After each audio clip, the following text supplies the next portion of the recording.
Hola queridos amigos, un saludo a todos aquellos que están viendo el video en este momento. Les doy la bienvenida a tu canal favorito, te lo enseño ya.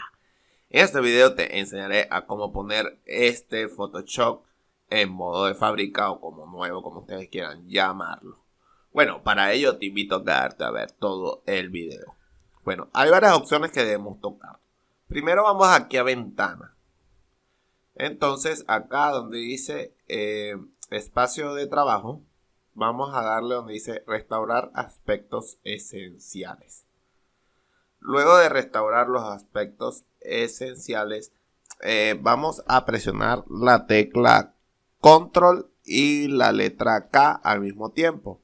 Se nos va a abrir esta ventana que estamos observando. Acá como estamos viendo nos van a aparecer en algunos Photoshop aparece solo una sola opción y otros aparecen con dos opciones.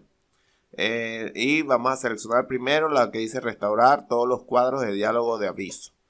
Luego si en tu caso te aparece otra opción, le das donde dice restaurar preferencias al salir, ¿verdad?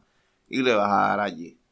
Luego le das en OK y vuelves a entrar a esta ventana presionando Control K y procedemos a darle donde dice interfaz para luego darle donde dice restaurar espacios de trabajo por defecto. Le damos allí, luego le damos OK, cerramos el programa y volvemos a entrar a Photoshop y verán que se ha restaurado o quedado como nuevo.